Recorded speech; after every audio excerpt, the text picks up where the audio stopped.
Hello everyone, I'm doing my project on the differentiation between Japanese and Filipino in Hawaii. My thesis is, within Hawaii there's a strong influence of Japanese culture despite there being a large Filipino influence as well. Many Filipinos choose to pursue Japanese as a second language study in secondary and tertiary education.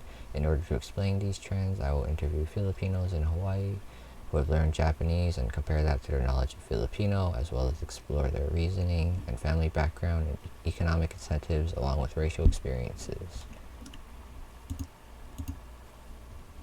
Some important background information I think might be relevant to my topic is population of Hawaii is 16.7% Japanese, 14.1% Filipino. These are the two highest demographics in the state. Most commonly spoken languages other than English are Tagalog, Ilocano, and Japanese. So despite Japanese and Filipino having about equal demographic representation, their cultural impact is not. That has to do with our our differentiation between our tourist origins. About 2.5% of tourism to Hawaii is from the Philippines, while about 15% of tourism is from Japan. So in order to explore this topic, I interviewed 4 friends who are from Hawaii who have chosen to study Japanese language. I'll refer to them as interviewee A, B, C, and D, who explore their story and apply what we have learned in social linguistics to help contextualize their experiences. Some of the questions I asked were, do you know any Filipino languages? Why do you choose to learn Japanese? Do your family members know any languages other than English? How long has your family lived in Hawaii? And how often do you use Filipino or Japanese? And is it helpful? And based on what they said, I also asked them additional questions to get more elaboration in some parts of their stories.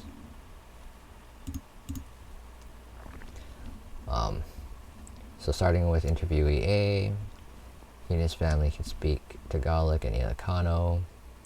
However, he only speaks Filipino at home. He took Japanese in college and Ilocano in high school. This is exactly what he said. I use Japanese often before when I used to work retail and have to speak Japanese to tourists. Not much Filipino. Japanese is helpful because you can communicate with customers, and to improve one's language skills, it is best to use and communicate with it.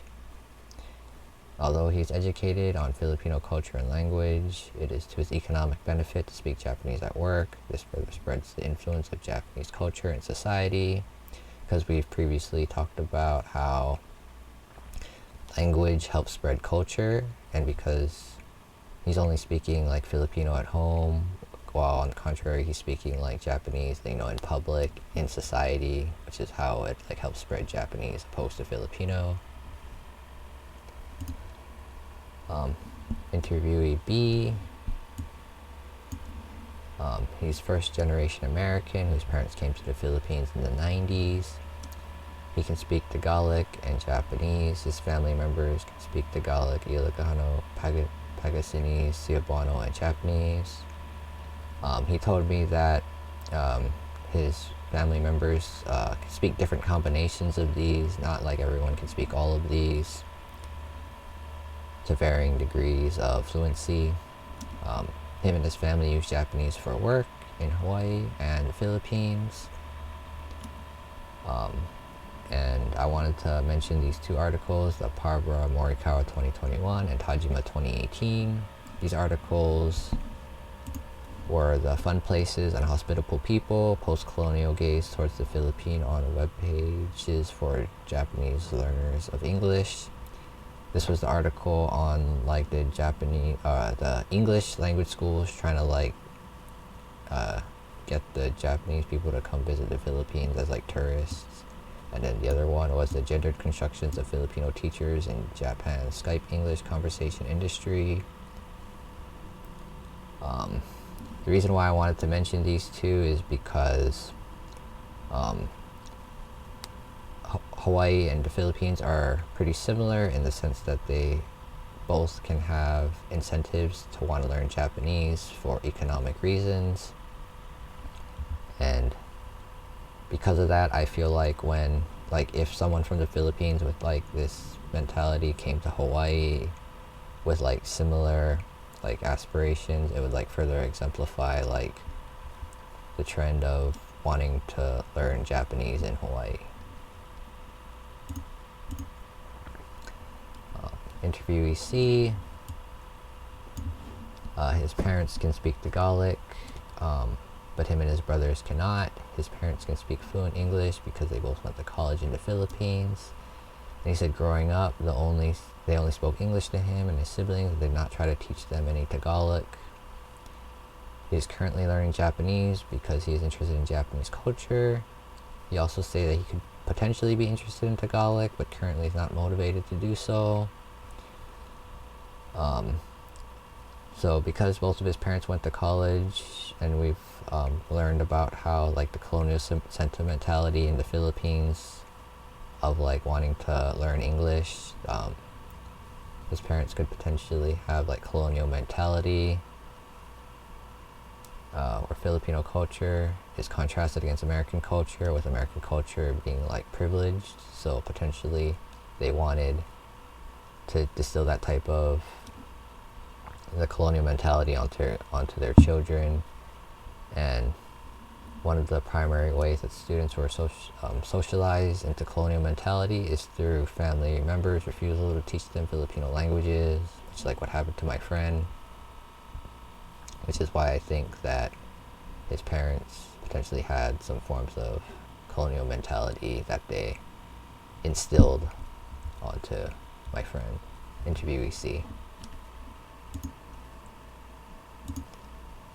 Interviewee D, his family has been living in Hawaii since the early 90s. He identifies as local. Him and his parents cannot speak any Filipino. He is 75% Filipino and 25% Japanese. He works as a Japanese translator and separately works in the food and service industry. And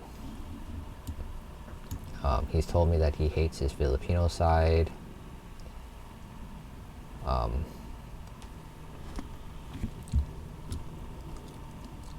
Filipinos in Hawaii often respond to stigmatization and marginalization by asserting a local Filipino identity, which creates a boundary between Filipino American and Filipino immigrant.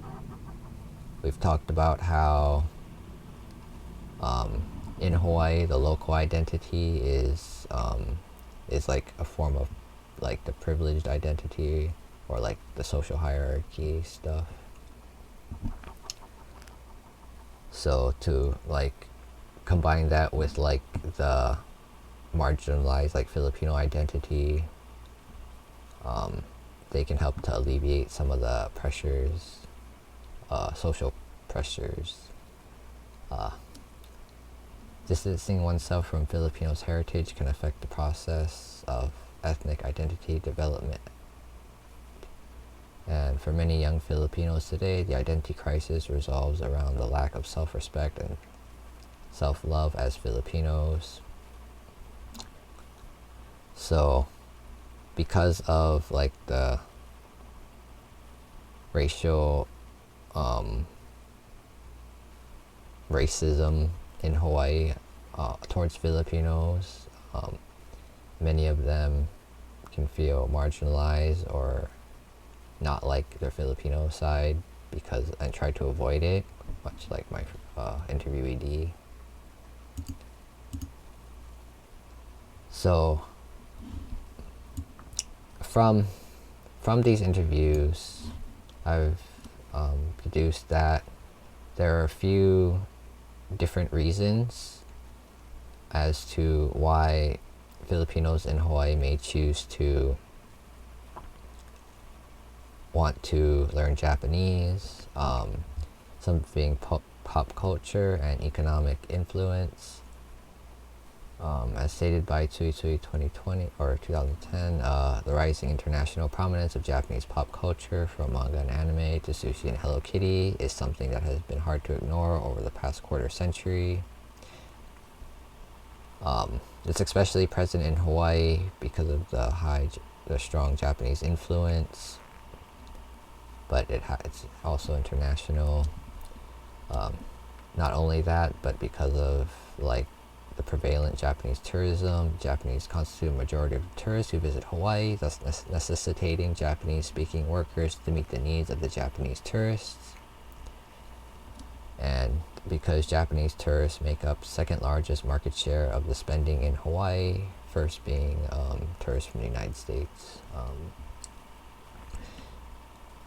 And not to mention like the historical context of colonialism, the plantation era, and racial profiling. We previously discussed the stereotypes that Filipinos are stoop workers, or they don't go to school, other really racist things we've talked about. So Filipinos may want to secede their Filipino identity to avoid marginalization.